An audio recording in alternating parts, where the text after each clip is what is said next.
Ok, Shavua Tov a todos. Beruchim Abaim. Nós vamos para a nossa aula número 5. Nessa hora eu vou mute all. Ou seja, se vocês não perceberam ainda, vocês estão no mute. Vocês podem fazer quanto barulho que vocês querem. Só vocês e Deus que vão escutar. Mas de qualquer maneira, o que nos importa? Nós somos agora na nossa aula meditação número 5. Ouvimos e estudamos bastante informação sobre meditação. Dizer que nós viramos craques no assunto, não vou dizer. Mas pelo menos alguma coisa sabemos. E hoje eu quero, de uma certa forma, revisar um pouco daquilo que nós já estudamos e dar um pouco de fechamento no nosso curso, que vai terminar hoje. E depois vamos passar para outro assunto. Entretanto, com a ajuda do bom Deus, meu plano é, algumas vezes por semana, à noite, fazer uma meditação pequena, condensada, curta, nas nossas redes sociais, para vocês terem continuidade desse curso. Vão ser meditações específicas que nós vamos praticar e aprender, mas hoje vamos se dedicar mais para realmente fechar e entender o que nós estudamos até agora. Vimos o que significa a meditação judaica. O que é uma meditação judaica e o que ela é diferente de que os outros métodos que estão sendo praticados.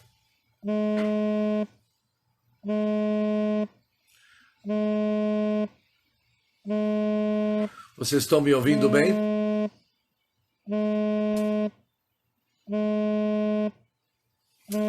Qual que é a diferença da meditação judaica comparado com os outros tipos de meditação? O que é o nosso goal? Qual que é o nosso objetivo? Muitos procuram meditação porque eles querem aquele que é chamado ficar high. High significa sentir aquela elevação, uma elevação espiritual. Isso que eles buscam. Pegar um tipo de um trip, realmente sair de tudo que está na nossa volta e subir nas alturas e ter uma outra visão sobre tudo que tem. Ter aquela claridade que tanto que nós queremos e se livrar de todas as dificuldades que nós passamos. Isso normalmente é a busca da meditação. Mas a meditação judaica tem uma outra finalidade. O que realmente que ela quer? O que ela busca? São passos pequenos. Cada vez mais um passo. Mas esses passos vão nos levar para algo duradouro. Porque qualquer desvantagem desses raios rápidos, esse sentimento de transcendência, a pessoa sai da nossa realidade, se sente no máximo, mas quando volta para o mundo atual nosso, ele enfrenta uma realidade difícil para ele suportar. A meditação judaica não é para ter um raio espiritual. É para ganhar mais uma subida, mais uma elevação, mas que aquilo realmente vamos poder trazer de volta para a nossa realidade, viver com aquilo, fazer uso. A soma de todas essas conquistas aparentemente pequenas nos leva para etapas muito elevadas, mas isso é o caminho comprido e curto que nós falamos. Não o caminho curto e comprido. Só lembrar vocês daquela história que conhecido Rabi Yeshua ben Hanania, quis entrar na cidade de Jerusalém, mas não conheceu o caminho. Ele encontrou um jovem, uma criança, perguntou para a criança qual o caminho que leva a Jerusalém. A criança, embora sendo uma criança, falou para Rabbi Yeshua, você está querendo saber? Esse caminho aqui é o caminho curto e longo. E outro caminho é longo e curto. Rabbi Yeshua falou assim, eu tenho essa opção de escolher entre o caminho curto e longo e curto, vamos começar com curto e longo. Realmente o caminho era muito curto, ele conseguiu enxergar a cidade logo, mas não conseguiu entrar na cidade, já que tinha tantos obstáculos no caminho, que simplesmente se tornou algo impossível de seguir aquele caminho. É curto, mas no fim acaba sendo longo, porque era algo que não poderia realizar. O outro caminho era um caminho longo, mas longo que funciona, longo e curto. O caminho da nossa meditação judaica, é um caminho longo e curto, extenso e curto. Cada dia mais um passo, mais um conhecimento, mais se aprofundar, mais enxergar os assuntos de uma forma profunda, mas não de tal forma que é uma fuga da nossa realidade, onde nós não podemos trazer aquilo de volta. Não, crescemos na nossa meditação. Ou seja, nós não procuramos momentos de êxtase. Não é êxtase que nós queremos. De repente a pessoa se encontra numa outra realidade, se torna uma outra pessoa. Bem ao contrário. Queremos aquilo que hoje é chamado awareness. Isso que todos os psicólogos falam que nos falta awareness. Realmente saber, ser sensível, consciente e integrar aquilo na nossa personalidade. Numa forma equilibrada, é isso que é a nossa meditação. E isso que aprendemos bastante com vários exemplos. Ou seja, ter uma experiência espiritual não é nosso objetivo. Porque quando alguém busca uma experiência espiritual, ela pode ser momentária, pode ser temporária. O nosso assunto o nosso objetivo é o que dura durante a vida inteira, subir a montanha. Mas o objetivo, chegar no ponto, isso aqui não é nosso objetivo. Nosso trabalho é realmente valorizarmos a viagem e não tanto o destino. Sob esse conceito, vimos vários tipos de pensamentos e meditações que nós podemos ter, que realmente ajuda a nossa concentração. E quando isso está feito numa posição do relax, onde a pessoa realmente relaxa, ele pensa. Quando ele está inalando, exalando a sua respiração, junto com pensamentos fortes, conceitos da Kabbalah que nós estudamos, isso ajuda a pessoa para poder se elevar, tirar algo profundo, enxergar a verdade que está dentro dele e aplicar isso na sua vida. Isso é o que nós estudamos em várias maneiras, várias opiniões, várias situações. Hoje, eu quero falar com vocês um pouco sobre a nossa reza. A nossa reza ela é composta de várias meditações. Aliás, a nossa reza é meditar.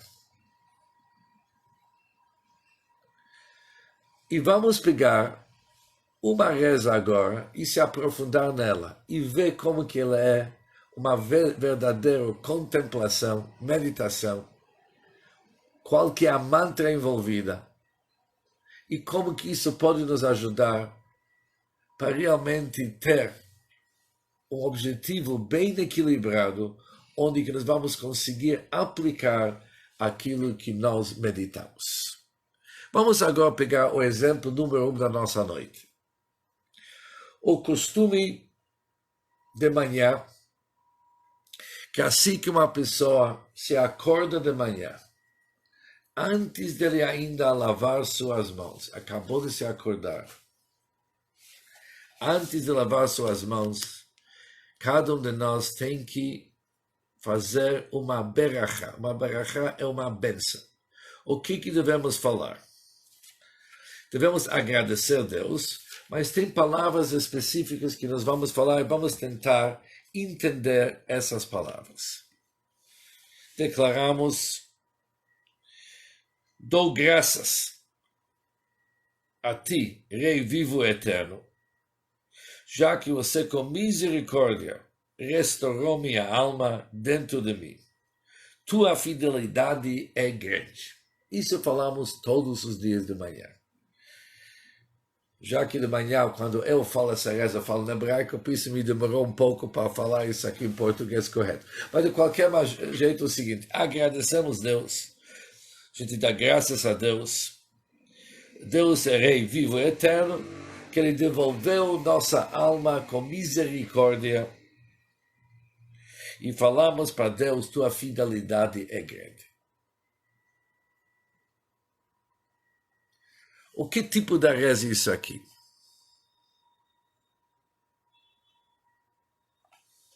O que significa essa reza? O que ele representa? Nós sabemos que cada vez que alguém aproveita algo do nosso mundo, por exemplo, ele vai comer algo, ele faz uma bênção. Essa bênção, ele agradece a Deus pelo pão que ele nos deu.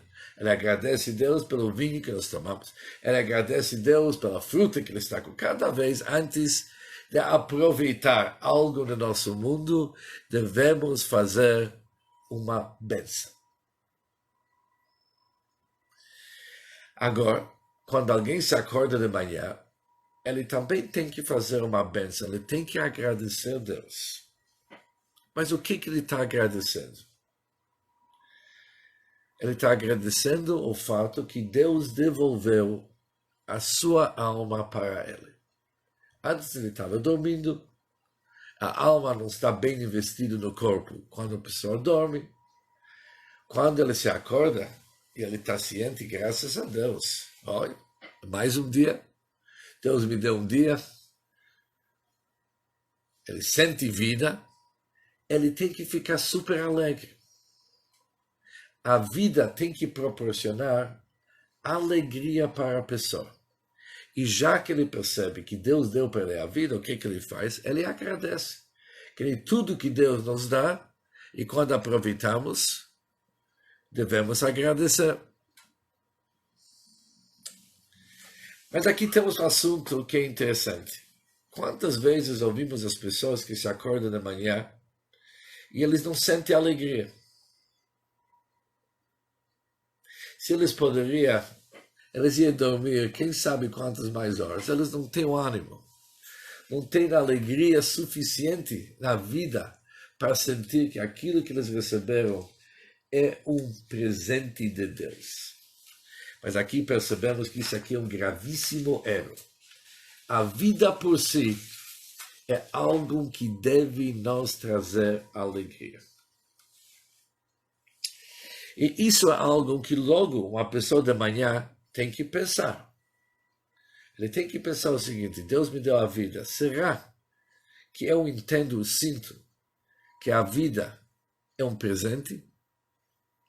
Ou que a vida por si só não é presente, mas se vai acontecer algo nessa vida, e justo eu vou acertar naquilo que eu estou querendo, vou fazer aquela viagem, eu vou comprar aquele vídeo, aquele iPhone, ou eu vou assistir aquilo, eu vou conseguir. Se eu vou conseguir, eu estou alegre, senão, não sei quanto que minha vida vale. Se isso são nossos pensamentos, nós não somos alegres pela própria vida. E aqui que é o assunto.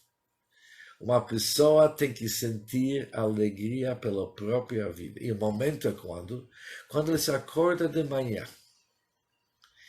E por quê? Por que ele não agradece a Deus durante o dia inteiro? Cada meia hora, cada 15 minutos, ele deveria fazer uma brachá, uma bênção para Deus, agradecendo devido ao fato que ele ganhou a vida, que ele está com vida. A resposta é o seguinte: o prazer constante para de ser um prazer, se torna hábito. e quando o hábito não é mais motivo para ser alegre, para sentir prazer. Por isso, durante o dia, a gente já se acostumou com o fato que nós somos vivos. Por isso, nos dá agradecimento e sentimos mais alegria. Mas naquele momento de manhã, quando a gente se acorda e percebemos que a gente está com vida, o próprio fato de ter vida é um grande motivo para alegria. Fazemos essa bênção, agradecemos a Deus que nos devolveu a nossa alma.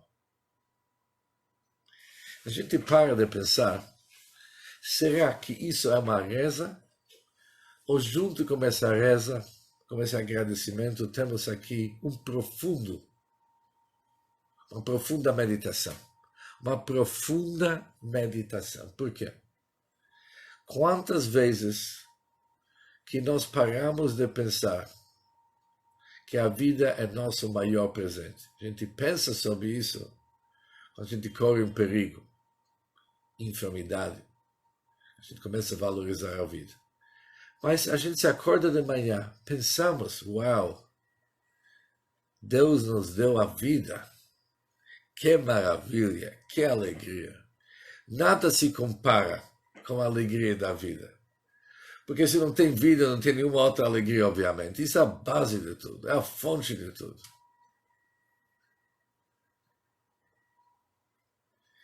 Interessante que nós não pensamos assim. Isso se tornou algo habitual. Ou seja, aqui temos um exemplo. Uma reza, que uma reza é uma meditação. Se acorda de manhã, não fala essas palavras que nem de rotina. Fala o seguinte, agradece, Deus me deu uma alma, tchau, estou pronto para correr. Não, vou tomar café, eu tenho que trabalhar. Não é bem assim. A hora de parar um pouco, fechar os olhos e falar, olha Deus, eu te agradeço. Você me deu vida. Isso é o maior presente. Obviamente, a vida tem tanto valor.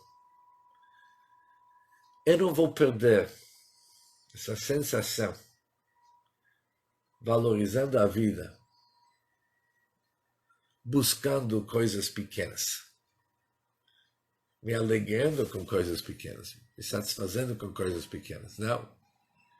Eu vou entender como a vida é o maior presente e eu vou tornar minha vida uma vida com conteúdo. Te agradeço, Deus. A primeira aula do dia foi boa.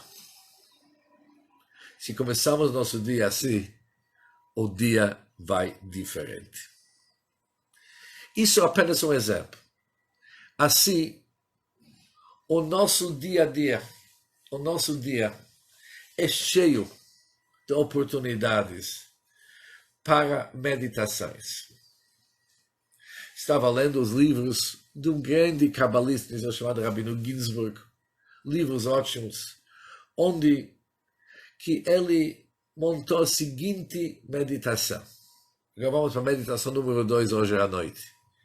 Ele se coloca numa caixa. A caixa tem o teto, tem 4 paredes e tem o chão. E ele começa a imaginar do lado direito meu amor para Deus. Lado esquerdo, minha reverência para Deus. Na minha frente, enxergando Deus em tudo. Em cima, que Deus é capaz de me tirar de qualquer problema. Atrás, não vou me envolver em besteira e coisa pequena. O chão, eu vou ser humilde. No fim, ele pega essas 6 qualidades e ele se vê naquela caixa. Ele simplesmente monta uma caixa em volta dele. Ele vê tudo isso aqui escrito. E ele começa a meditar, se aprofundar em cada um deles. E isso ajuda eles para realmente sentir a sua ligação com Deus, as oportunidades que tem durante o dia e tornar o dia dele um dia mais importante. Com mais que é importante essa meditação, mas eu acho que a gente não precisa montar um cenário. Nós não precisamos montar tal cenário e copiar uma meditação de alguém para a gente poder ter suficiente material sobre o que é, porque tudo na nossa vida é motivo para meditação. Tudo na nossa vida é um grande motivo da meditação. A natureza por si. Tem tanto na natureza que serve como meditação. Isso me faz lembrar um assunto que também é super importante, mas agora vamos para o número 3. Todos vocês conhecem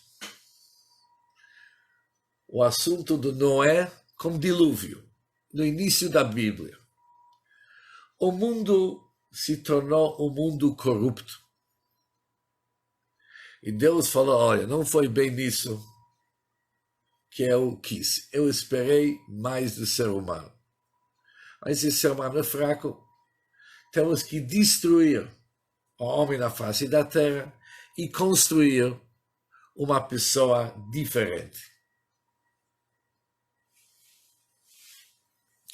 Sem entrar no lado filosófico do assunto, o que significa que Deus muda a sua opinião, isso vamos deixar para outra oportunidade, mas de qualquer maneira Deus trouxe um dilúvio e destruiu o mundo. Somente Noé, seus filhos, noras, esposa e seu zoológico que ele levou se salvaram. E quando terminou um ano de um dilúvio terrível, onde não sobrou nada, no mundo, finalmente, aquela arca, aquele navio enorme que Noé construiu, parou e Noé e sua família saíram. Em seguida, Noé viu um arco-íris. Deus mostrou um arco-íris para ele. E Deus falou para Noé o seguinte, aqui eu estou te mostrando algo que é super importante para você entender. Eu fiz um pacto com todos os seres humanos que nunca mais que eu vou trazer um dilúvio para destruir a terra.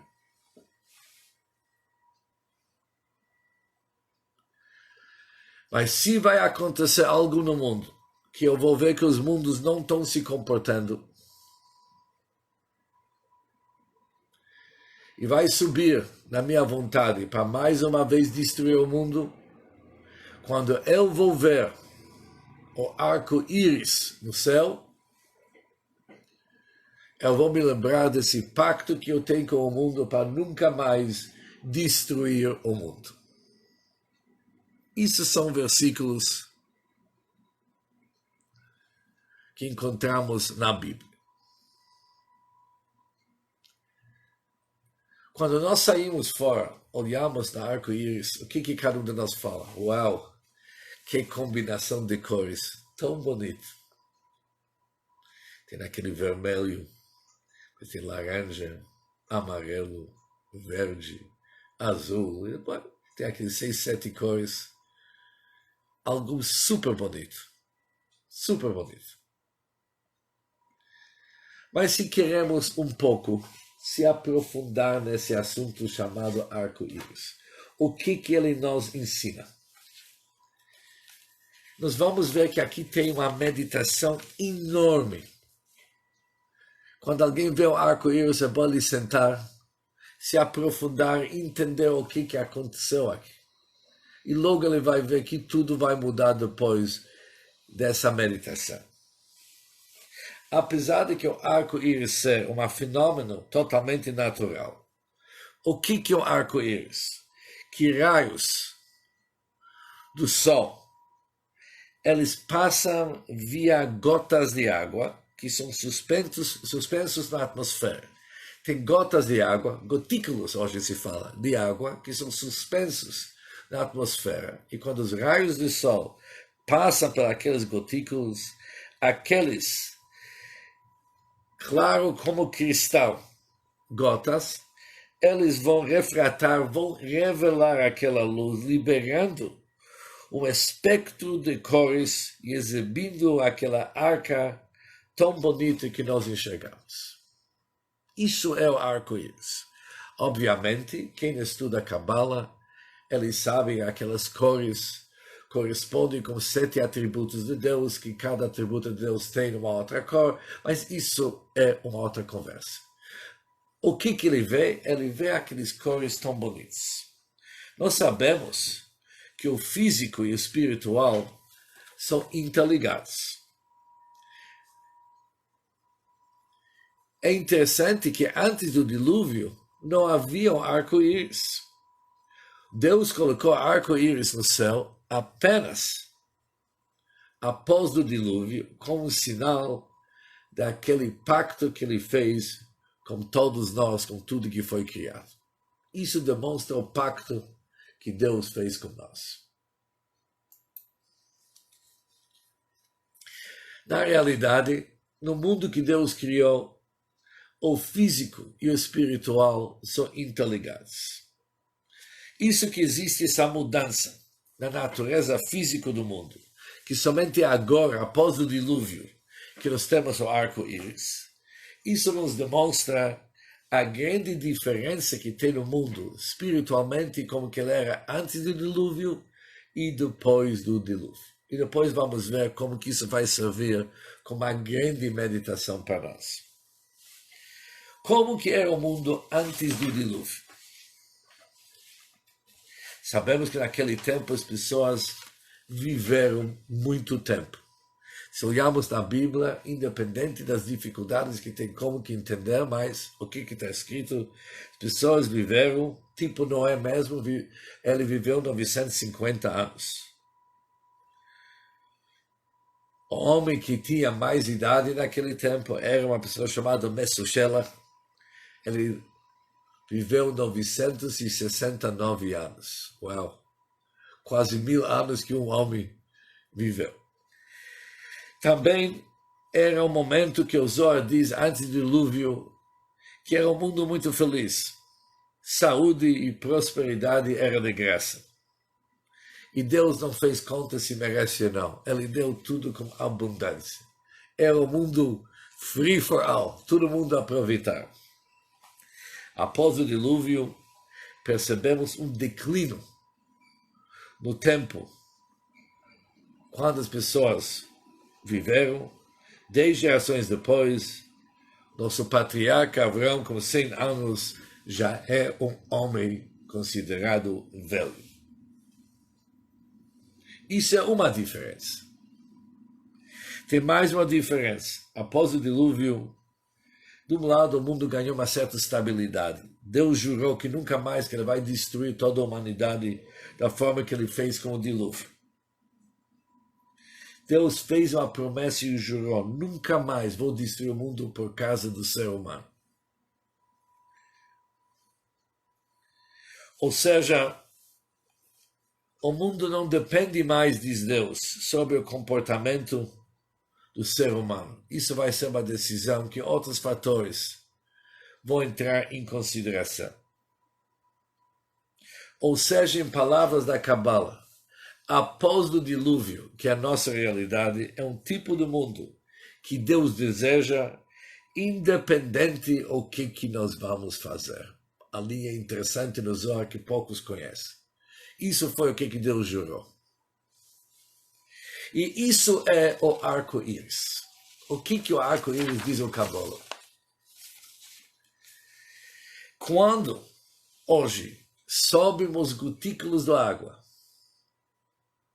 através de uma subida, uma elevação do nosso mundo, que representa a nossa perfeição, a nossa tentativa, isso que nós tentamos de se elevar. Só o fato da gente tentar, o nosso trabalho de querer se elevar, que representa os gotículos de água que são suspensos na atmosfera. Diz o Zohar, isso significa que aqueles gotículos, eles são recipientes para poder receber os raios do sol, para receber e integrar aquela luz e representar todos aqueles cores. Ou seja, nós hoje, o que é o arco-íris que Deus jurou, segundo a Cabala, segundo a meditação que devemos ter quando a gente vê arco-íris? Nós somos muito melhor daquilo que nós imaginamos. Antes do dilúvio, o ser humano era nada. Recebeu tudo e produziu nada. Com a bondade infinita de Deus, ele deu tudo em abundância, mas ninguém mereceu ou não mereceu. Não tinha nada disso. Hoje a gente tem um outro mundo. Cada um de nós entende que tem naquela escada que ele pode subir e deve subir. E ele pode produzir grandes resultados, porque depende de nós. O resultado se mostra através do arco-íris. Gotículos de água que sobem na atmosfera são suspensos na atmosfera que recebem raios de luz que vem do Sol, representando a união daquele que está em cima com aquele que veio do baixo, que é o nosso trabalho. Por isso, olha o que uma pessoa pode aprender do arco-íris. Ele pode levar isso em várias maneiras, para vários resultados. Mas o que ele viu? Você tem duas pessoas. Uma pessoa, ele passa a ver o arco-íris e fala, uau, vou copiar essas cores, porque a combinação é excelente. Só Deus que consegue fazer uma combinação de cores que nem tem no arco-íris. Pronto. Alguém olha de uma forma mais cabala. Cada cor representa um outro atributo de Deus. Fica memorizando. Tem alguém que fica, olha, o que significa o arco-íris? O que ele representa para nós? Representa uma coisa que a gente faz a diferença. Conseguimos, sim. Temos poderes. Somos fortes. Nós podemos produzir espiritualmente o arco-íris e por isso a gente enxerga arco-íris com nossos olhos. Olhando essa prisma, você não precisa procurar assuntos para meditação, buscar um livro sobre o que meditar. Tudo é matéria-prima para a meditação, mas tudo que acontece na nossa vida, você pode parar de pensar, e o que isso me ensina? O que eu posso aprender disso que aconteceu? Se alguém tem assim, um pouco mais de religiosidade dentro dele, ele vai falar de uma forma diferente. Por que Deus me mostrou esse assunto? Provavelmente ele quer que eu aprenda alguma coisa disso, ele quer me ensinar. Cada um da sua maneira, mas no fim, tudo é uma meditação. Porque o que é a meditação? Se aprofundar no assunto até onde que nós podemos e tirar o núcleo do assunto, se conectar com aquilo, tirar a energia que nós precisamos e subir mais um pouco. Isso é a nossa meditação.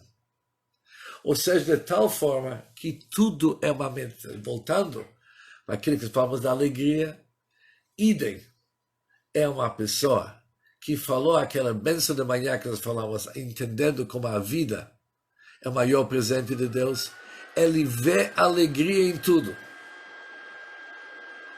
Ele não precisa buscar, tudo é motivo da alegria. Mas tudo mesmo se torna motivo da alegria. Ele come uma fruta, fala, uau! Que fruta gostosa que é isso aqui. Essa laranja, ela é excelente. Tem um gosto tão bom aqui. Uau! Obrigado, Deus. Ele está satisfeito e alegre com tudo vira motivo da alegria. Porque ele entende que a vida por si já é motivo. Ele já está alegre. E uma pessoa que está alegre, ele consegue interpretar tudo como alegria. Mas se ele se acorda de manhã, ele não sabe fazer aquele bênção que nós falamos de manhã, a gente acorda triste, vai falar, olha, será que isso aqui é motivo suficiente para ficar com uma alegria? Eu não estou alegre. Isso pode me tornar alegre? Obviamente não vai tornar alegre, porque sempre vai ter algo que vai deixar ele triste. Por isso, o que nós aprendemos até agora, de todos esses exemplos que nós vimos? Tudo é motivo de meditação, e a meditação não deve ser aquilo que nos tira da nossa vida prática e serve como a fuga de alguma coisa, nos dando um high momentário, temporário, porque a volta é triste. É importante a nossa volta. Isso vimos desde a primeira aula, quando nós relatamos aquela história do Talmud dos 4 que entramos no pomar, somente um entrou bem e saiu bem. Foi o grande Rebbe Akiva, que o pomar significa entrou na meditação, ele entrou bem e saiu bem, porque quando ele entrou, ele sabia o objetivo dele, não foi fugir. Ele entrou bem para sair bem. Para trazer toda aquela energia e trazer à prática. É interessante que hoje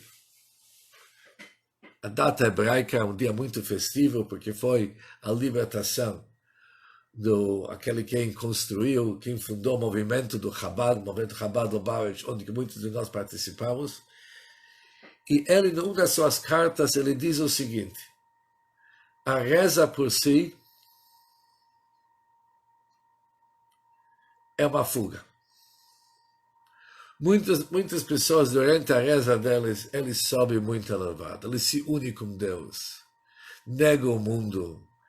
Eles falam para Deus: olha, não precisa de nada, só você, te amo, Deus, estou apaixonado contigo. E realmente eu não quero nada. E assim em diante. É uma fuga da realidade, porque assim que termina a reza, o que acontece?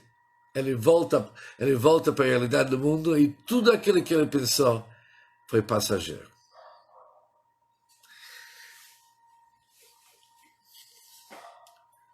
Para entender esse assunto que nós falamos agora, a diferença da nossa meditação que nos interessa, pós-meditação, mais do que a própria meditação, tinha uma história de alguém que veio para um grande rabino e falou para mim: olha, rabino, eu olhei num livro muito antigo da Kabbalah, que uma pessoa que jejua 40 dias e somente toma água à noite e come à noite, ele vai ter o mérito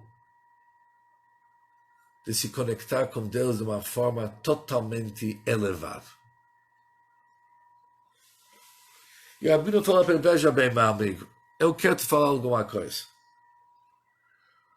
O sagrado, conhecido Baal Shem Tov, o fundador do movimento hassídico, ele viajava muito. Ele levava os alunos e viajava de cidade em cidade. Uma vez, os cavalos, levando o grande mestre, começaram a conversar entre eles. E um cavalo falou para o outro: você sabe, nós não somos apenas cavalos. Você sabe quem está viajando lá atrás? O grande mestre. E se o grande mestre lá atrás, não pode ser que nós não captamos nada daquela energia tão importante. E outro cavalo falou para ele: o que você quer dizer com isso? Eu acho que nós subimos para o nível do ser humano.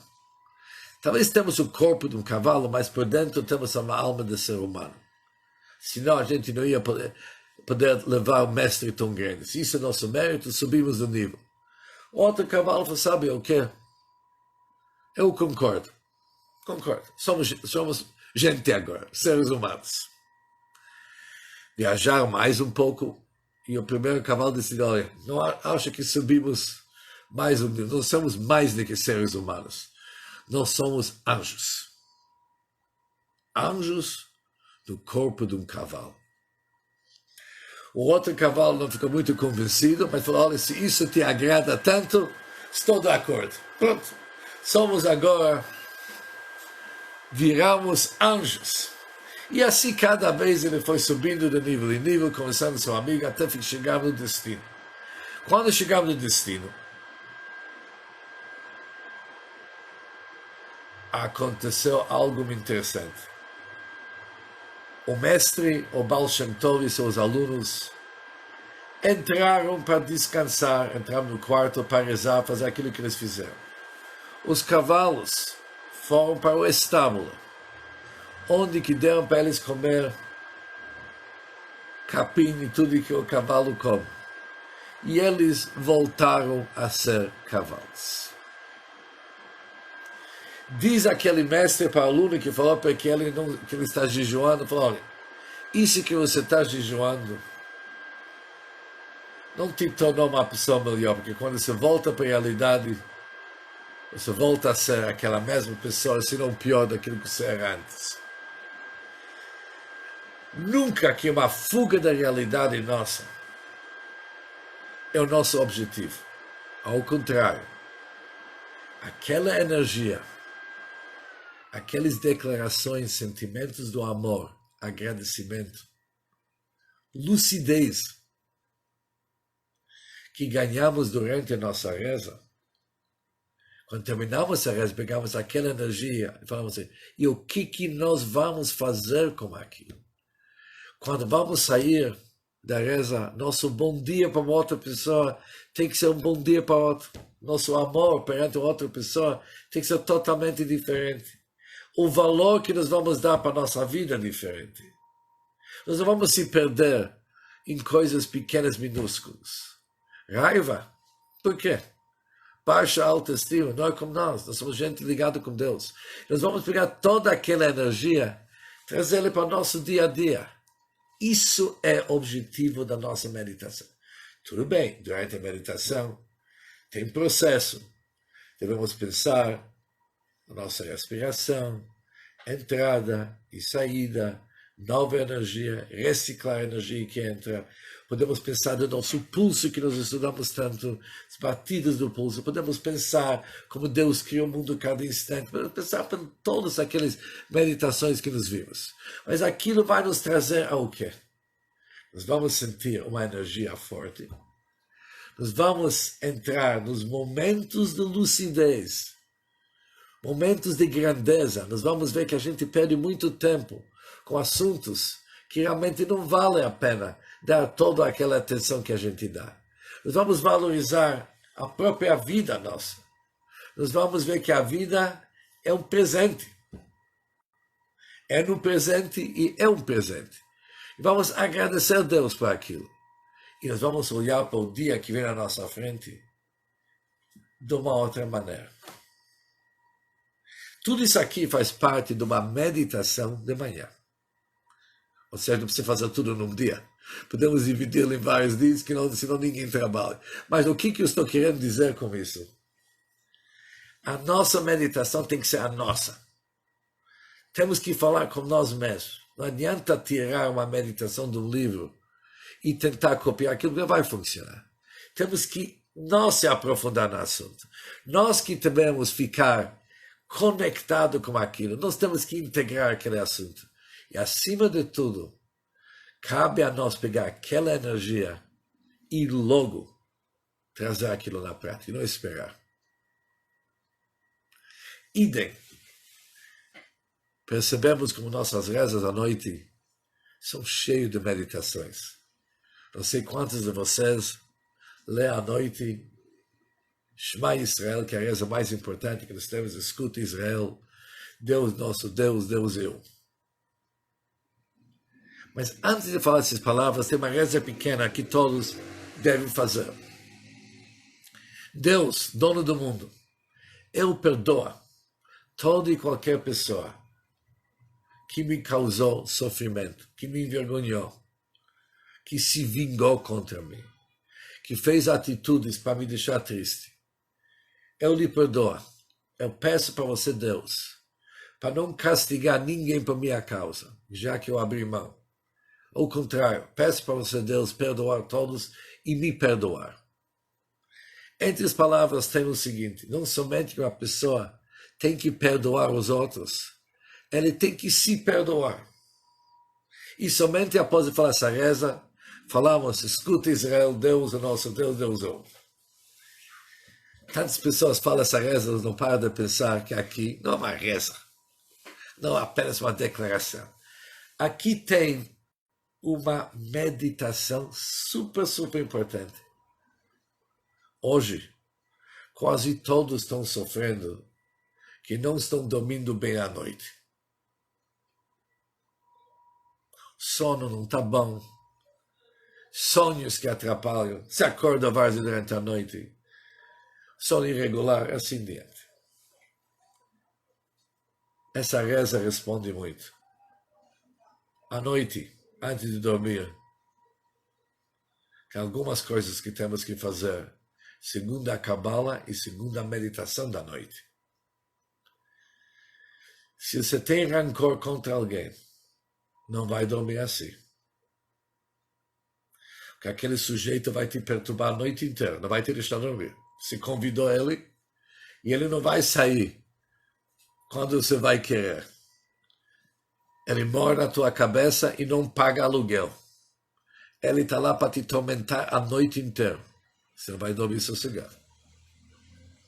E mesmo se você perdoa ele, se você sente culpa, você não resolveu os teus assuntos, você não vai dormir bem à noite. A meditação da noite é o seguinte: resolve todos os teus assuntos antes de dormir. Falhou? Fala para si, falhei, porque o ser humano é assim, mas amanhã vou corrigir. Ou fala que você não vai corrigir, porque isso não dá para corrigir, próximo você vai fazer melhor, que isso também é uma forma de corrigir. Mas resolve o assunto. Não vai dormir com sentimentos de culpa. Não vai dormir com raiva. Vai dormir com calma, que você está bem com Deus, você está bem consigo, está bem com os outros.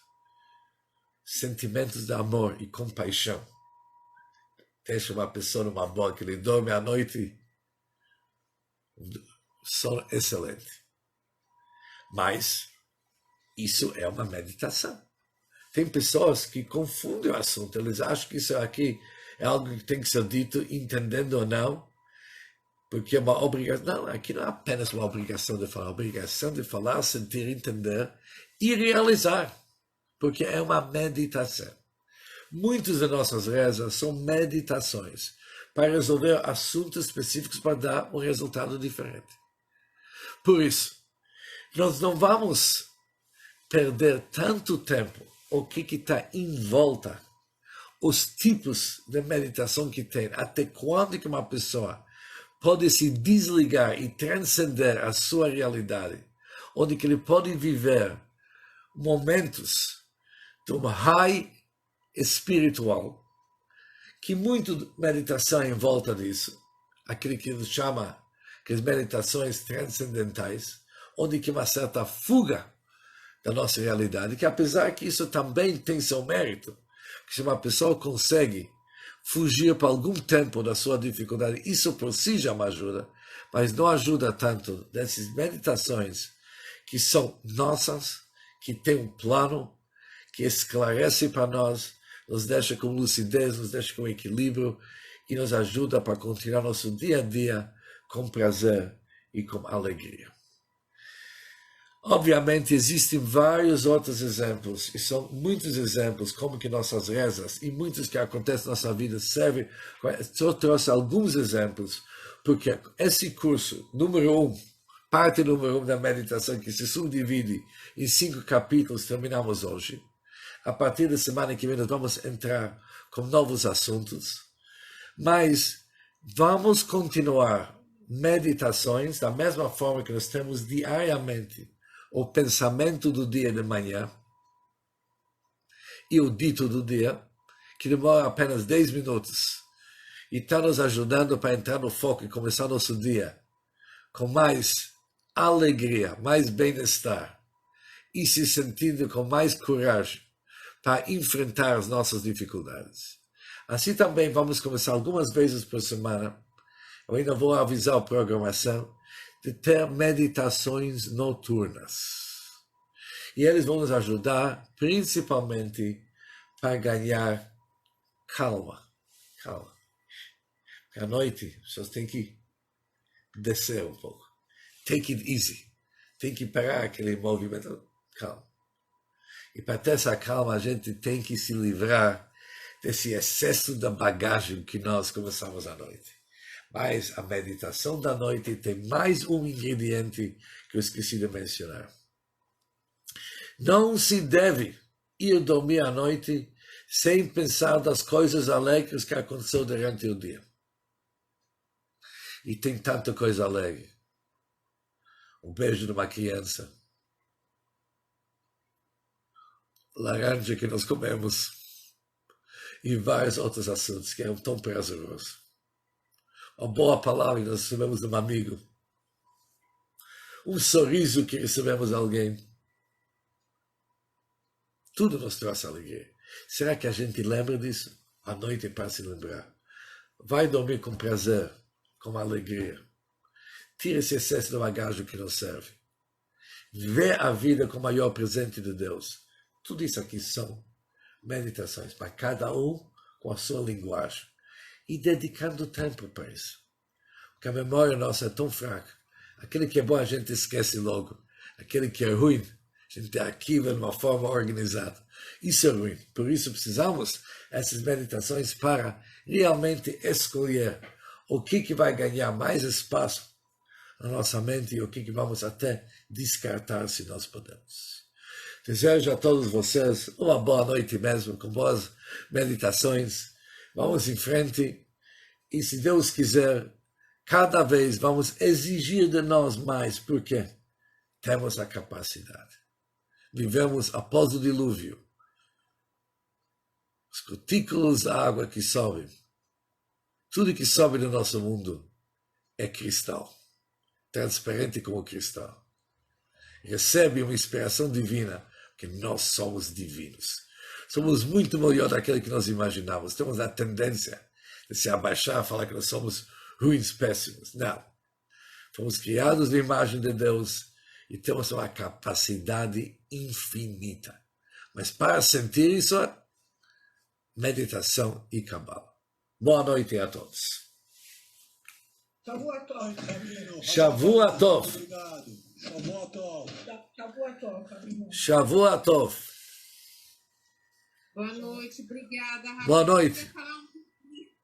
Pode falar.